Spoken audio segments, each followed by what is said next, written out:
ഒരു ഗ്ലാസ് എടുക്കുക. അതിലേക്ക് മഞ്ഞൾപ്പൊടി,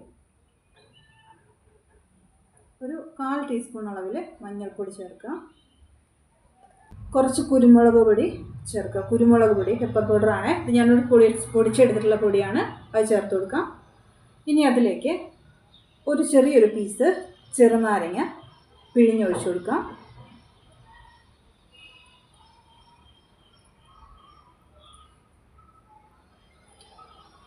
ഒലിവ് ഓയിലാണ് എടുക്കുന്നത്. ഇത് നമ്മൾ ഒലിവ് ഓയിൽ മേടിക്കുന്ന സമയത്ത് ഇത് വെർജിൻ ഒലിവ് ഓയിലാണ്. കുക്കിങ്ങിന് ഉപയോഗിക്കുന്ന ഒലിവ് ഓയിൽ ഉണ്ട്, അതല്ല വെർജിൻ ഒലിവ് ഓയിൽ വാങ്ങിക്കുക. നിങ്ങൾക്ക് ഇതിന് പകരം വേണമെന്നുണ്ടെങ്കിൽ കോക്കനട്ട് ഓയിൽ യൂസ് ചെയ്യാം. ഓക്കെ, അപ്പോൾ ഇത് ഒരു 1/2 ടീസ്പൂൺ അളവിൽ ഒഴിച്ചു കൊടുക്കാം.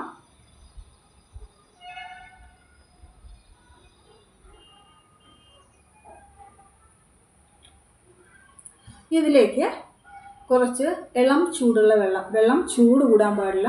അത് അങ്ങനെ കൈ വെച്ച് നോക്കുമ്പോൾ പറയണം, ഓവറായിട്ട് ചൂടുണ്ടാവരുത്. തൊടാൻ പാകത്തിലുള്ള വെള്ളം ഒഴിച്ചു കൊടുക്കാം.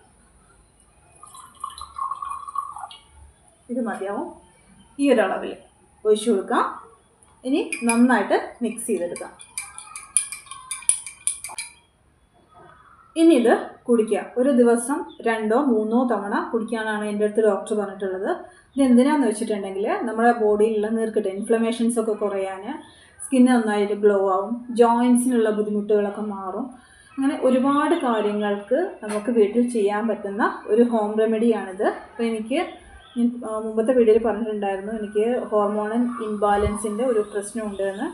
അപ്പോൾ അതിൻ്റെ ഡയറ്റിൽ വന്ന് ഡോക്ടർ പറഞ്ഞിട്ടുള്ള കാര്യമാണിത്. ഞാൻ കുടിക്കട്ടെ.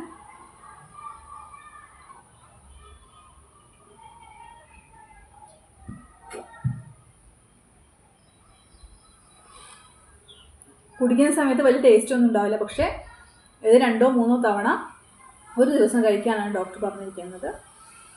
അപ്പോൾ നിങ്ങൾക്ക് ഹെൽപ്ഫുൾ ആകും എന്ന് വിചാരിച്ചിട്ടാണ് ഞാനിപ്പോൾ ഇതൊരു വീഡിയോയിൽ ഉൾപ്പെടുത്തിയിട്ടുള്ളത്. ഇത് കുറച്ച് കോസ്റ്റ്ലി ആണ് ഒലിവ് ഓയിൽ. ഇത് ഈ ഒരു ബോട്ടിൽ തന്നെ 600 രൂപയുടെ അടുത്താണ് റേറ്റ് വരുന്നത്. ഇതിൻ്റെ ചെറിയ ബോട്ടിൽ നമുക്ക് അവൈലബിൾ ആണ്. നിങ്ങൾക്കത് വാങ്ങിക്കാൻ പറ്റില്ല എന്നുണ്ടെങ്കിൽ കുഴപ്പമില്ല. നല്ല ആട്ടിയ വെളിച്ചെണ്ണ ചേർക്കുക. കാരണം നമ്മൾ പാക്കറ്റല്ല, അല്ലാണ്ട് ആട്ടിയെടുത്തിട്ടുള്ള വെളിച്ചെണ്ണ ചേർത്ത് കഴിഞ്ഞിട്ടുണ്ടെങ്കിൽ നല്ലതാണ്. സ്ത്രീകൾക്ക് ഒരു 30 വയസ്സിന് ശേഷമുള്ള സ്ത്രീകൾക്ക് ഇത് യൂസ് ചെയ്യാമെന്ന് പറഞ്ഞിട്ടുണ്ടെങ്കിൽ വളരെ നല്ലതാണ്. അപ്പോൾ ഇന്ന് ഇത്രയേ ഉള്ളൂ. ബൈ.